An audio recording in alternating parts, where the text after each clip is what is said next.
رؤوف الرحیم صلی اللہ علیہ وآلہ وسلم کو یا نبی کی صداؤں میں پکارا گیا، وہ اتنے رحیم و کریم ہیں، کوئی ایک مرتبہ بھی پکارے تو اس کی طرف متوجہ ہو جاتے ہیں، اور یہاں اجتماعی طور پر سینکڑوں مرتبہ سرکار کو پکارا گیا۔ یقیناً نگاہ رسالت آپ صلی اللہ علیہ وآلہ وسلم غلاموں کی طرف اٹھی ہوگی، سرکار متوجہ ہوں گے، اور اسی لیے ایک روحانی تسکین محسوس ہو رہی ہے۔ اسی روحانی تسکین کی خاطر لوگ ایسی محافل کا رخ کرتے ہیں۔ محفل کے اختتام پر میں قبلہ حضرت صاحب کی خدمت میں گزارش کروں گا، وہ اختتامی کلمات، دعائیہ کلمات ارشاد فرمائیں۔ نعروں کی گونج میں حضرت کا استقبال کیجیے۔ نعرہ تکبیر، نعرہ رسالت، نعرہ رسالت۔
کیمرہ لگیا ہے، کیمرہ سامنے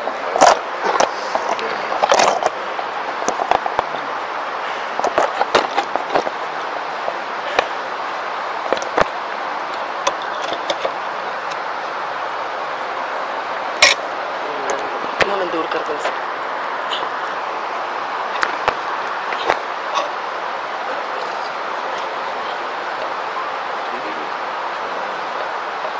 وہ دور ہو گیا۔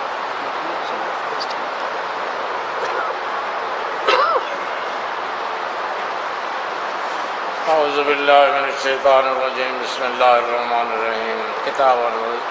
انزلناہ الیک مبارک لیدبروا آیاتہ ولیتذکر اولو الالباب۔ صدق اللہ العظیم۔ الحمدللہ، اللہ پاک نے ہمیں سعادت نصیب فرمائی، قرآن شریف پورے کا پورا سننا ہمیں نصیب ہوا۔ برخوردار قاضی عابد الدین کی اللہ زندگی کرے، اس نے بہت اچھے طریقے سے قرآن شریف سنایا ہے۔ اللہ پاک اس کی زبان کو مزید صاف اور شستہ رکھے، اور اس کو اللہ پاک اس کی مرادیں پوری فرمائے۔ محفل جوبن پر ہے اور بہت بڑے لوگ موجود ہیں اس میں، اللہ والے بھی اس میں ضرور ہوں گے اور میرے جیسے گناہگار بھی ہوں گے۔ امید ہے کہ اللہ پاک ہم ان نیک لوگوں کی وجہ سے جو محفل میں موجود ہیں، میرے جیسے گناہگاروں کی گناہوں سے صرف نظر فرماتے ہوئے ہماری دعائیں قبول فرمائے گا، اور ہمیں اپنے کرم سے محروم نہیں فرمائے گا۔ حضور صلی اللہ علیہ وسلم کو دعا بہت پسند تھی، دعا بہت کثرت سے فرماتے تھے، اور حضور صلی اللہ علیہ وسلم کی دعائیں ظاہر ہے کہ اللہ پاک ان کی دعاؤں کو قبول فرماتا تھا، منظور فرماتا تھا۔ اس لیے اعلیٰ حضرت نے اپنے مشہور سلام میں ان کی اس دعا کو اس طریقے سے ذکر کیا، فرمایا وہ دعا جس کا جوبن بہار قبول، وہ دعا جس کا جوبن بہار قبول، اس نسیم اجابت پہ لاکھوں سلام۔ نسیم ایک ہوا چلتی ہے، ٹھنڈی ٹھنڈی ہوا صبح کے وقت چلتی ہے، تو اعلیٰ حضرت فرماتے ہیں کہ جو ہی حضور صلی اللہ علیہ وسلم دعا شروع کرتے ہیں، وہ اجابت کی قبولیت کی دعا جو ہے وہ چلنی شروع ہو جاتی ہے۔ پھر وہ چلتے چلتے چلتے اس کا جوبر وہ ہوتا ہے، اس بہار کا جوبر یہ ہوتا ہے کہ وہ دعا قبول ہو جاتی ہے۔ وہ دعا جس کا جوبر بہار قبول، اس نسیم اجابت پہ لاکھوں سلام۔ تو حضور صلی اللہ علیہ وسلم دعائیں بہت فرمایا کرتے تھے، دعا بہت زیادہ پسند تھی، اللہ پاک سے مانگنا بہت زیادہ پسند تھا، اور عموماً امت کے لیے مانگا کرتے تھے، اپنے لیے بھی مانگتے تھے، امت کے لیے بھی مانگا کرتے تھے، دعائیں اپنے لیے بھی کرتے تھے، اپنے خاندان کے لیے بھی کرتے تھے، اپنی ازواج کے لیے بھی کرتے تھے، اپنے اہل بیت کے لیے بھی کرتے تھے، اور اپنی امت کے لیے بھی کرتے تھے۔ امت کے لیے بہت دعائیں کی، اور کوئی لمحہ جو ملا آپ کو امت کے لیے کچھ مانگنے کا، اس میں حضور صلی اللہ علیہ وسلم نے ذرا برابر کو کوتاہی نہیں فرمائی اور فٹافٹ اپنی امت کا کوئی نہ کوئی مسئلہ حل کرا لیا۔ اللہ پاک کے مزاج شناس تھے، اللہ پاک کو منانے کے طریقے جانتے تھے، اور ان کو امت کے ساتھ ایسی کوئی رحمت و شفقت ہے، فرماتے ہیں لِكُلِّ نَبِيٍّ دَعْوَةٌ مُسْتَجَابَةٌ، ہر نبی کو اللہ پاک نے ایک دعا ایسی دی کہ فرمایا یہ دعا جب تم کرو گے، اس حوالے سے جب دعا کرو گے ضرور قبول ہوگی۔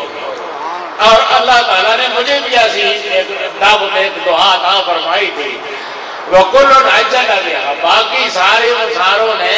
وہ دعائیں مانگ لی، زندگی میں نماز کے فارغ ہو گئے۔ وہ دعوت مستجابہ جو ان کو عطا کی گئی تھی وہ انہوں نے مانگ لی زندگی میں، وَأَنَا خَوَاتُ عَلَى أُمَّتِي يَوْمَ الْقِيَامَةِ، لیکن میں نے اس دعا کو چھپا کر رکھ لیا ہے، قیامت دن آ پائے گی۔ وَأَنَا خَوَاتُ عَلَى أُمَّتِي يَوْمَ الْقِيَامَةِ، وہ میں نے اپنی امت کے لیے چھپا کر رکھی ہوئی ہے، قیامت کے دن وَإِذَا دَاعِلَةٌ إِنْ شَاءَ اللَّهُ لِمَن مَاتَ لَا يُشْرِكُ بِاللَّهِ شَيْئًا، فرمایا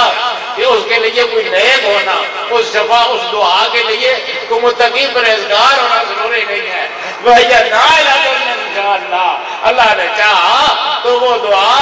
شامل ہوگی ہر اس آدمی کو، لِمَن مَاتَ لَا يُشْرِكُ بِاللَّهِ شَيْئًا، بس دنیا سے توحید پر رخصت ہو جائے، مرتے وقت موحد ہو، مرتے وقت شرک اس کے اندر نہ پایا جاتا ہو، اس کا دل شرک سے پاک ہو، ایک اللہ وحدہ لا شریک کو ماننے والا ہو، بس اتنی ہی شرط ہے کہ دنیا سے اس حال میں رخصت ہو کہ ایک اللہ کو ماننے والا ہو، وہ میری دعا اس کو ضرور شامل ہوگی۔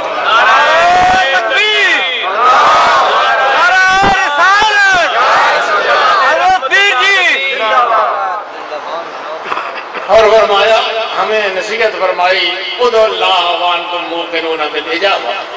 اللہ کو پکارا کرو یہ یقین رکھتے ہوئے کہ اللہ پاک دعائیں قبول کرنے والا ہے۔ شک کے عالم میں دل میں ایسی دعا نہ کیا کرو، بلکہ یہ بھی فرمایا کہ دعا میں انشاءاللہ کا لفظ نہ اللہ سے یہ نہ کہا کرو کہ اے اللہ اگر تو چاہے تو میرا یہ کام کر دے۔ بھئی وہ تمہارے کہنے کے بغیر بھی وہ جو چاہے گا کرتا رہتا ہے، تمہیں یہ کہنے کی کیا ضرورت ہے؟ تم تو اصرار کے ساتھ اپنا مدعا اس کے سامنے پیش کرو اور عرض کرو کہ باری تعالیٰ ضرور یہ میرا مسئلہ حل فرما دیجیے۔ ان کو بل یازم فی المسئلہ، عزم کے ساتھ، تیقن کے ساتھ کہو کہ باری تعالیٰ میرا یہ مسئلہ حل فرما دے، یہ مت کہو کہ باری تعالیٰ اگر تو چاہے تو حل فرما دے۔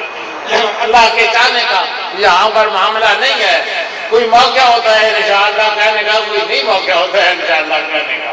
یہاں حضور صلی اللہ علیہ وسلم نے فرمایا کہ دعا کہتے ہوئے اللہ کو یہ کہنا کہ اگر تو چاہے تو ایسا کر، یہ شایان شان سائل کے شایان شان نہیں ہے، مانگنے والا تو یہی کہے گا جی ضرور دے، جی ضرور دے، مجھے ضرور دے۔ منگنے کی شان یہ نہیں ہے کہ وہ مشیت کے ساتھ معلق کرے کسی چیز کو، وہ تو ضرور بضرور مانگے۔ اس لیے فرمایا کہ ادعوا اللہ وانتم موقنون بالاجابہ، البتہ ساتھ یہ بھی فرمایا کہ وَاعْلَمُوا أَنَّ اللَّهَ لَا يَقْبَلُ دُعَاءً مِنْ قَلْبٍ لَاهٍ غَافِلٍ، فرمایا یہ بھی خیال رکھنا کہ دل اللہ کی طرف متوجہ نہ ہو، دل اللہ سے غافل ہو، دل اللہ کو لعب میں مشغول ہو، دل غیر اللہ میں پھنسا ہوا ہو، تو پھر وہ دعا قبولیت کے مرحلوں سے نہیں گزرتی ہے۔ وَاعْلَمُوا، اس چیز کو یاد رکھو کہ ان اللہ لا يسمع دعاء من قلب لاهٍ غافل، کہ اللہ اس دل سے جو غافل ہو اللہ سے، جو اللہ کے علاوہ کسی اور سے مشغول ہو، اس دل سے نکلی ہوئی دعائیں بارگاہ اجابت کو نہیں پہنچتی ہیں، اس لیے کہ دل کو پوری طرح حاصل کر کے اللہ سے مانگا کرو۔ اس وقت تمہاری توجہ کسی اور طرف نہیں ہونی چاہیے، اس وقت خالص اللہ کی طرف متوجہ ہو کے اللہ سے مانگا کرو، تو اللہ کی طرف متوجہ ہو کے ہاتھ اٹھائیں، اللہ اپنے دلوں کو اللہ کی طرف متوجہ فرمائے اور اپنے دلوں کو رب العالمین کی اس بارگاہ کی طرف متوجہ فرمائے۔ ہم بہت گناہگار ہیں، عربی شاعروں نے اللہ کی تعریف میں بہت کمال کی ہے، اردو شاعروں نے بھی کوئی کم نہیں کی ہے، لیکن عربی شاعروں نے یہ انداز بڑے عجیب ہیں، وہ دل کو چھو لینے والے اور دل پر اثر انداز ہونے والے انداز ہیں ان کے۔ ایک عربی شاعر نے بہت خوبصورت انداز میں اللہ پاک سے التجا کی ہے، یا رب ان عظمت ذنوبی کثرۃ فلقد علمت بان عفوک اعظم، یا رب اے میرے رب ان عظمت ذنوبی کثرۃ، میرے گناہ بے شک بے حساب سے، ان عظمت ذنوبی کثرۃ فلقد علمت بان عفوک اعظم، لیکن میرا یہ بھی یقین ہے رب العالمین کہ میرے گناہ وہ کتنے ہی بڑے ہوں تیری معافی تو اس سے بھی بڑی ہے۔ وَلَقَدْ عَلِمْتُ بِأَنَّ عَفْوَكَ أَعْظَمُ، مجھے علم ہے رب العالمین کہ تیری معافی اس سے بھی بڑی ہے۔ إِنْ كَانَ لَا يَرْجُوكَ إِلَّا مُحْسِنٌ فَمَنِ الَّذِي يَدْعُو وَيَرْجُو الْمُجْرِمُ، باری تعالیٰ اگر تیری رحمتوں کی امیدوار صرف نیکوکار ہوں، صرف اچھے ہوں، تیری عبادتیں کرنے والے، تجھے ہر دم یاد کرنے والے، وہی اگر تیری رحمتوں کی امیدوار ہوں تو پھر مجھے بتا کہ فَمَنِ الَّذِي يَدْعُو وَيَرْجُو الْمُجْرِمُ، پھر میرے جیسا مجرم کس کو پکارے، میرے جیسا گناہگار کس کے آگے ہاتھ اٹھائے؟ اگر تیری عطائیں اور تیری رحمتیں خاص نیکوکاروں کے لیے ہوں، محسنین کے لیے ہوں، متقین کے لیے ہوں، نیکوکاروں کے لیے ہوں، تو پھر میرے جیسے گناہگاروں نے کس سے مانگنا ہے رب العالمین؟ وہ کس کے آگے ہاتھ اٹھایا کریں؟ مالی الیک وسیلۃ الا الرجاء وجمیل عفوک ثم انی مسلم، مالی الیک وسیلہ، باری تعالیٰ میرا اور کوئی وسیلہ نہیں، صرف تیری رحمت کی امید ہے، تیری رحمتوں کی امید لے کے ہاتھ پھیلائے ہیں تیرے آگے رب العالمین۔ اور تو وہ رب ہے کہ جس کے بارے میں حضور صلی اللہ علیہ وسلم سے فرمایا کہ بندہ جب ہاتھ اٹھاتا ہے ان ربکم حی کریم، فرمایا اے ایمان والو تمہارا رب بڑی شرم والا ہے اور بڑا سخی بھی ہے۔ جب اس کے آگے کوئی ہاتھ اٹھاتا ہے اس کو اس بات سے شرم آتی ہے کہ جردہما صفرا، کہ وہ ان کو خالی لوٹا دے۔ تو باری تعالیٰ کیسے ممکن ہے تیری کریم بارگاہ کے سامنے ہم نے ہاتھ اٹھائے ہوں اور رمضان المبارک کی 27ویں رات ہو، مبارک رات ہو اور رات کے آخری لمحات ہوں، اور تو اوپر سے خود فرما رہا ہو کہ ہے کوئی مانگنے والا کہ میں اس کو دے دوں، ہے کوئی بخشش مانگنے والا کہ میں اس کو بخش دوں، ہے کوئی رزق طلب کرنے والا کہ میں اس کو رزق دے دوں، تو اوپر سے خود پکار رہا رب العالمین، اور ہم اس میدان میں اس رات کے لمحات میں مبارک رمضان کی ساعت میں تیرے آگے ہاتھ اٹھائے ہو رب العالمین، تو پھر کیسے ممکن ہے کہ ہماری دعائیں رد ہو جائیں؟ مالی الیک وسیلۃ الا الرجاء، ہماری تعالیٰ ہمارا وسیلہ یہی ہے، تیری رحمت کی امید لگائے بیٹھے ہیں، وجمیل عفوک، اور ہمیں پتہ ہے کہ تو بہت بڑا معاف کرنے والا ہے، ثم انی مسلم ہو، اور باری تعالیٰ 100 گناہگار سے ہی ہے تو ہم آخر مسلمان ہی ہیں، تیرے محبوب صلی اللہ علیہ وسلم کے امت ہی ہیں، تو رب العالمین اس حبیب پاک کے صدقے، اس حبیب پاک کے ان آنسوؤں کے صدقے جو ہماری مغفرت کے لیے بہتے رہے، اور اس حبیب پاک جو نہ ہو اور سستیوں کے صدقے جو ہماری مغفرت کے لیے بلند ہوتی رہی رات کی تنہائیوں میں، غاروں میں، صحراؤں میں، میدانوں میں، ہر جگہ آقا کریم صلی اللہ علیہ وسلم ہمارے لیے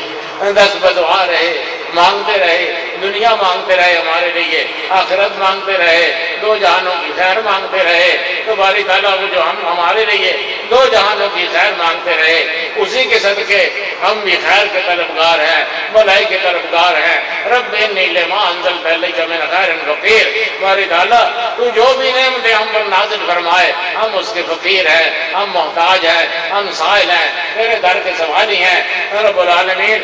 اپنے در کے سوالیوں کو